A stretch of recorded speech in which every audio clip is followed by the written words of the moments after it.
સૌને જય શ્રી કૃષ્ણ. વહાલા સૌ ભક્તોને ભગવાન ગણપતિ દાદા વિશે થોડી વાતો કરવી છે. ભગવાન ગણપતિ એનું સ્વરૂપ આપ સૌ જાણો છો. વક્રતુંડ મહાકાય સૂર્યકોટિ સમપ્રભ નિર્વિઘ્નમ કુરુ મે દેવ સર્વકાર્યેષુ સર્વદા. ભગવાન ગણપતિ દાદા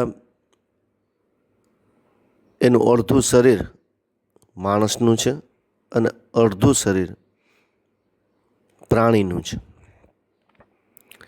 જેવી રીતે નરસિંહ ભગવાન છે તો એનું અડધું સ્વરૂપ છે એ મનુષ્યનું છે અને અડધું શરીર છે એ સિંહનું છે.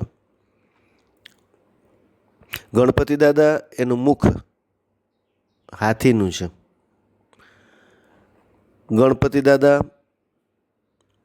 એ જ્ઞાનના દેવતા છે.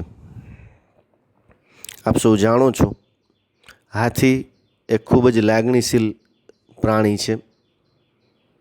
હાથીનું શરીર મોટું છે પણ છતાંય એના પગ નીચે નાનામાં નાનો જીવ હોય તો એને એ કચડાવા દેતો નથી.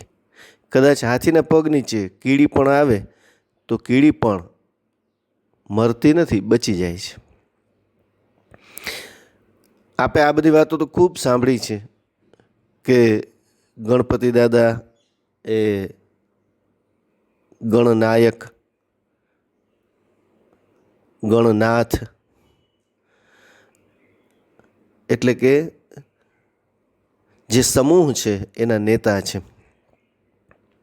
તો નેતા કેવો હોય અથવા તો કોઈ સંઘ હોય તો એનો નાયક કેવો હોવો જોઈએ એનું પ્રતિનિધિત્વ ગણપતિ દાદા કરે છે. ગણપતિ દાદાનું પેટ શું કામ મોટું છે, ગણપતિ દાદાના કાન શું કામ મોટા છે, ગણપતિ દાદાની આંખ શું કામ ઝીણી છે, આ બધી જ બાબતો આપે કોઈ ને કોઈ વક્તાઓના મુખેથી સાંભળેલા જ હોય છે. હાથીનું શરીર મોટું છે, હાથીનું મુખ મોટું છે પણ આંખો ઝીણી છે. એની જોવાની શક્તિ તીવ્ર છે. એના કાન મોટા છે એનો મતલબ એની સાંભળવાની શક્તિ વિશેષ છે. હાથીની સૂંઢ મોટી છે એનો મતલબ એમ કે એની ગંધ શક્તિ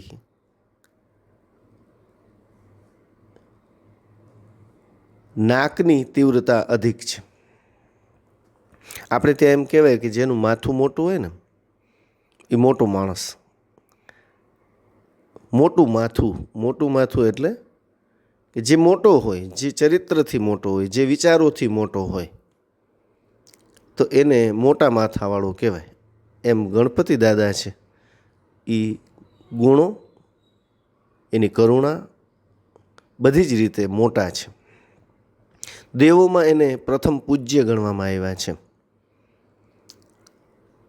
પ્રથમ પૂજ્ય બનવા પાછળ પણ એક સરસ મજાની કથા છે જે પણ આપ સૌ જાણો છો કે કોઈ એક સમયે બધા જ દેવતાઓ અંદરો અંદર ચર્ચા કરે છે કે આપણામાંથી પ્રથમ પૂજ્ય કોણ, પેલી પૂજા કોની થવી જોઈએ, આપણામાંથી મહાન કોણ. અને એ સમયે બધા જ પૂછવા માટે જગતના માતા પિતા એટલે કે શંકર ભગવાન અને પાર્વતી માતા પાસે ગયા.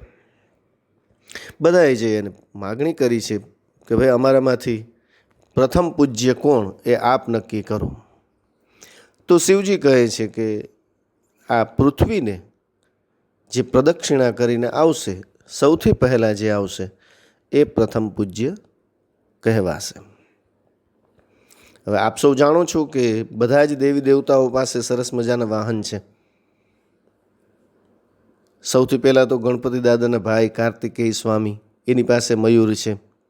માં સરસ્વતીની પાસે હંસ છે, મયુર છે. ઇન્દ્ર મહારાજ પાસે હાથી છે. બધા જ દેવી દેવતાઓ પાસે સુંદર મજાના વાહન છે, જ્યારે ગણપતિ દાદા પાસે નાનકડો એવો ઉંદર છે. બધા છે એ પૃથ્વીની પ્રદક્ષિણા કરવા માટે નીકળી ગયા. ગણપતિ દાદા છે એ તો ગણનાયક છે, ગણનિધિ છે, જ્ઞાનના દેવતા છે અને સૂક્ષ્મ બુદ્ધિનું પ્રતીક છે. એટલે ગણપતિ દાદાએ વિચાર કર્યો કે આખી પૃથ્વીની પ્રદક્ષિણા કરવાની ક્યાં જરૂર છે. આપણે ત્યાં પૃથ્વી એને ક્ષમાનું પ્રતીક કીધું છે.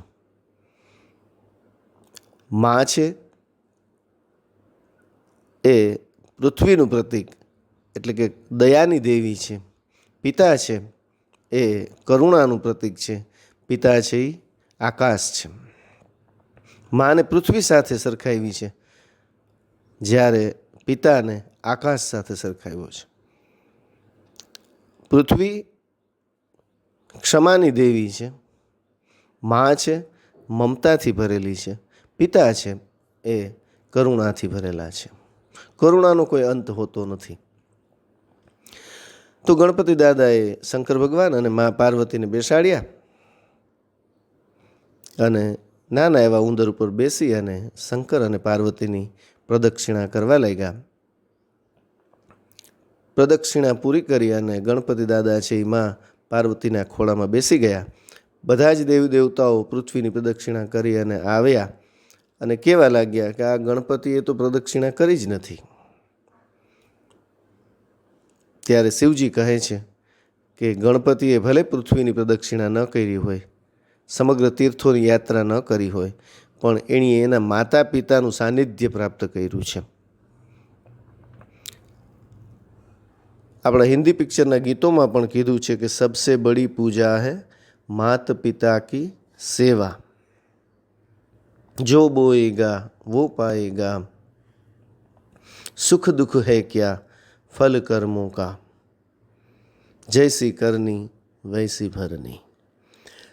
તો ગણપતિ દાદા છે એ માતા પિતાનું મહત્ત્વ સમજતા હતા, એટલે માતા પિતાની પ્રદક્ષિણા કરી અને શિવજી મહારાજે પછી નિર્ણય આપ્યો છે કે પ્રથમ પૂજા કરવાને યોગ્ય એકમાત્ર ગણપતિ જ છે.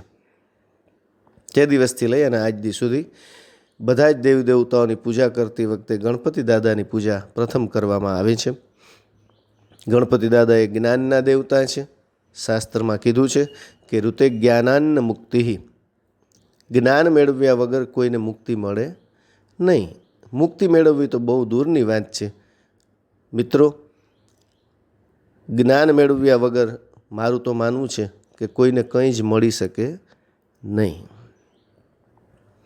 આવો આજના દિવસે આટલું ઘણું. વળી પાછા ભગવાન બોલાવશે એ વાતો કરવા માટે તમારી સમક્ષ રજૂ થઈશ. સૌને જય શ્રી કૃષ્ણ, જય ગણેશ.